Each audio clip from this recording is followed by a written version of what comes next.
अण्णा, अहो उठा ना झोपेतून. अण्णा, मताची चोरी. आयोगाने मतदान यादीमध्ये हेराफेरी केलेली आहे.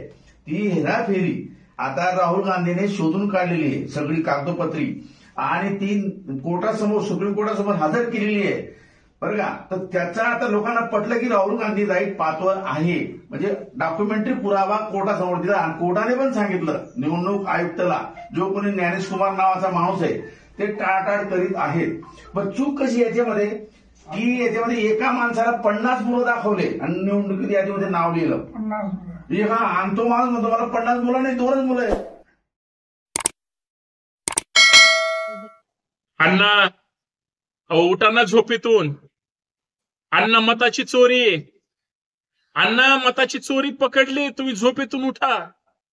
अण्णा, नका त्या आरएसएसच्या नादी लागू.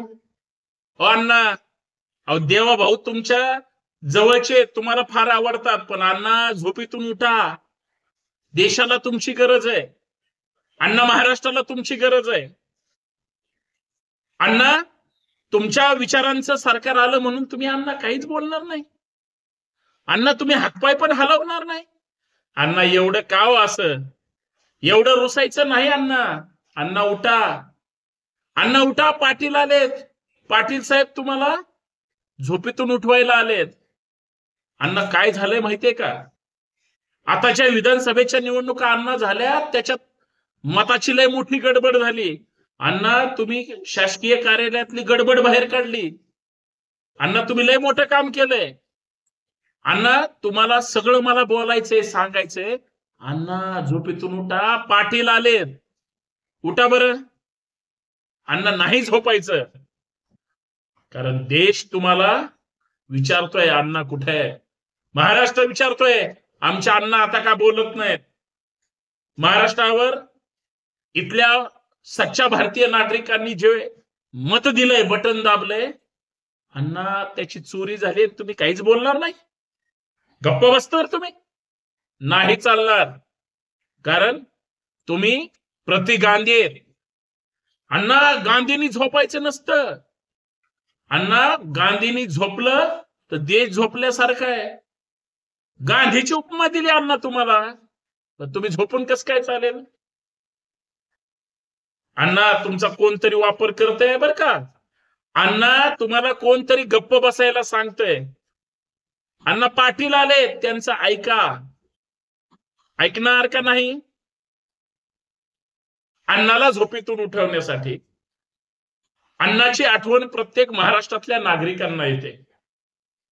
मी माझ्या फेसबुकवर, ट्विटरवर टाकलं होतं की अण्णा झोपलेत, अण्णा जागे होणार की नाही.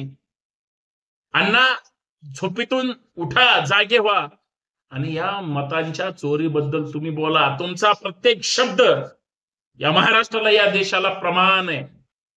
अण्णा, तुम्ही जर नाहीच बोलले तर प्रति गांधी झोपू शकत नाहीत. प्रति गांधींना झोपेतून उठवावं लागेल आणि बोला म्हणावं लागेल. अण्णा ताडकन उठले, अण्णांनी डोळे उघडले, अण्णा जागे झाले, आणि अण्णांनी पाहिलं मीडियाची लोक आली. अण्णा मिश्किल गालात हसले आणि अण्णा म्हणाले, राज्याच्या मुख्यमंत्र्यांनी असं केलं नाही. राज्याच्या मुख्यमंत्र्यांचं काम मला माहितीये, मला ते प्रचंड आवडतात, ते असे नाही. अण्णा स्तब्ध राहिले आणि पाटील बोलू लागले.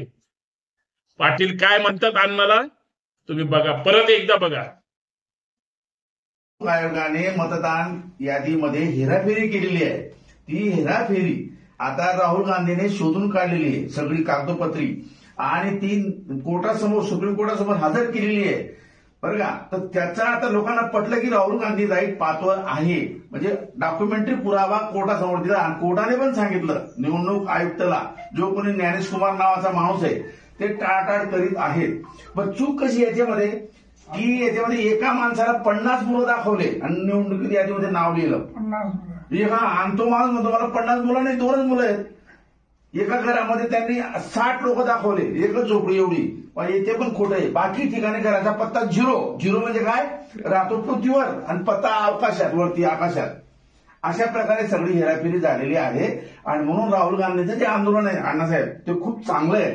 तर आमची अशी अपेक्षा, लोक काय म्हणतात की अण्णांनी त्यावेळेला कसं काय समजा साथ दिली बुवा या लोकांना, RSS वाल्यांना, अरविंद केजरीवाल यांना. तर यावेळेला सुद्धा अण्णांनी साथ दिली पाहिजे. अण्णांचा मुख्य हेतू काय, लोकशाही वाचवणे. तर मग हा काँग्रेसवाला आहे का भाजपाला आहे का सेनेवाला आहे, हा आपण फरक करायचा नाही, बरोबर ना. तर आमची अशी विनंती आहे, लोक असं म्हणतात अण्णा तुम्ही आता शांत झोपलेले आहेत, काँग्रेसच्या वेळेला तुम्ही आंदोलन केलं होतं. माझं असं म्हणणं आहे, आमच्या अण्णा आंदोलन करायला आधी तयार आहेत, फक्त त्यांची परिस्थिती खराब आहे, वय झालंय. आणि अण्णांनी जर समजा त्यांच्या वेळ आयुष्यामध्ये 8 कायदे बनवले, मग मित्रांनो, सर्वांना सप्रेम जय जाऊ, जय शिवराय, नमस्कार, जय महाराष्ट्र. मी संतोष शिंदे. या सामाजिक विचारपीठावर आपल्या सर्वांचं मनपूर्वक हार्दिक स्वागत. विनंती एवढीच आहे की हा व्हिडिओ शेवटपर्यंत पहा, जास्तीत जास्त शेअर करा आणि सर्वात महत्वाचं बेल आयकॉन प्रेस करा, नोटिफिकेशन ऑल ठेवा. आणि नवीन चॅनल पाहत असाल, पहिल्यांदाच हा व्हिडिओ पाहत असाल, संतोष शिंदे ऑफिशियल असेल किंवा हे YouTube चॅनल सबस्क्राईब करायला विसरू नका. अण्णा हजारे राळेगण सिद्धी म्हणजे महाराष्ट्रामध्ये, देशामध्ये गाजलेलं गाव आणि नाव सुद्धा. देशातला असा कुठलाही माणूस नाही ज्याला अण्णा हजारे माहित नाहीत. पण अण्णा हजारे सध्या झोपेत आहेत, कारण अण्णा RSSच्या हातातली कठपुतली म्हणून काम करतात ते काय, असा लोकांना संशय येतोय. अण्णांनी माहितीचा अधिकार आणला, अण्णांनी लोकपाल आणला, प्रचंड संघर्ष करावा लागला. अण्णाच्या लढ्यामुळे प्रत्येकाच्या हातामध्ये माहितीचा अधिकार आल्यानंतर गैरवापर करायचा त्यांनी केला, परंतु त्याचा वापर राज्याच्या आणि देशाच्या हितासाठी प्रचंड झाला. फक्त त्यावेळेस काँग्रेसचं सरकार होतं. भाजपचं सरकार आणि सत्ता असली किंवा भाजपचे नेते प्रमुख खुर्चीवर असले की अण्णा गप्प असतात. दिल्लीतलं आंदोलन, केजरीवाल त्यावेळेस लहान होते, किरण बेदी वगैरे त्यांच्या सोबत होत्या.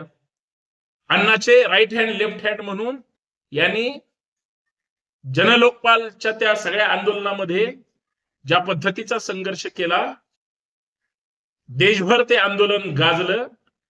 केजरीवाल तिथून उठले, दिल्लीच ताब्यात घेण्याचं स्वप्न पाहिलं, राजकारणात गेले, त्याने तिथं यश मिळवलं. अण्णाला सहन झालं नाही. अण्णाला दुसरा नेता, व्यक्ती मोठा झालेला पाहवत नाही.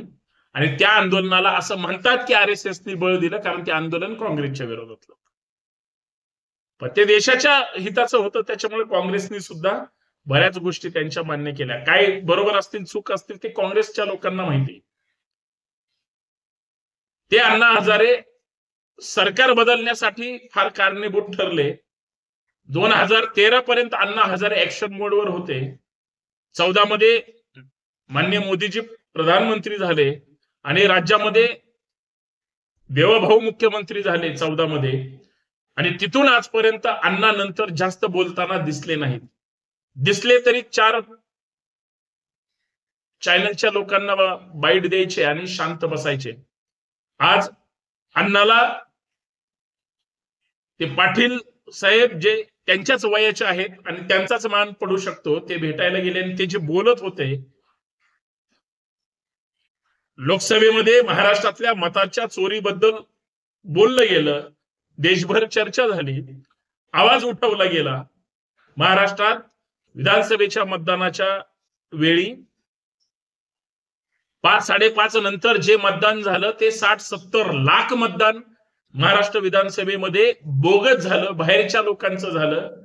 40-45 हजार इतर राज्यातली मतं महाराष्ट्रात नोंदवली गेली. ती फक्त महाराष्ट्रातच नाहीत, इतर राज्यात सुद्धा आहेत. एका व्यक्तीचं 3-3 वेळेस नाव आहे आणि याच्याबद्दल आवाज उठवला जातोय, लढा सुरू आहे. अण्णा गप्प आहेत, अण्णा काहीच बोलणार नाही. अण्णा सांगत होते, देशाची पार्लमेंट जेवढी मोठी आहे तेवढीच गावची ग्रामपंचायत सुद्धा मोठी आहे. जेवढे हक्क अधिकार सरपंचाला आहेत तेवढेच हक्क अधिकार देशाच्या प्रधानमंत्र्याला सुद्धा आहेत. प्रधानमंत्री आणि सरपंच हे दोघं जर एका लेवलचे असतील तर बघा, जर दोघं एका लेवलचे असतील तर त्यांना त्या पदावर बसणारी मतदार हे स्वतः राजा आहे, मतदार मालक आहे या देशाचा. पण त्याच खऱ्या मतदाराचं मत हे कोणीतरी चोरतय, पळवतय, गायब करतय, बोगस टाकतय. खरा मतदार मतदाराला जाईपर्यंत भलताच मतदान करून जातोय. अण्णा काहीच बोलणार नाही. ते म्हणतात नाही की देवेंद्र फडणवीस जे सन्माननीय मुख्यमंत्री आहेत आत्ताचे, ते अत्यंत चांगलं काम करतात. ही भाषा अण्णाची नाहीये.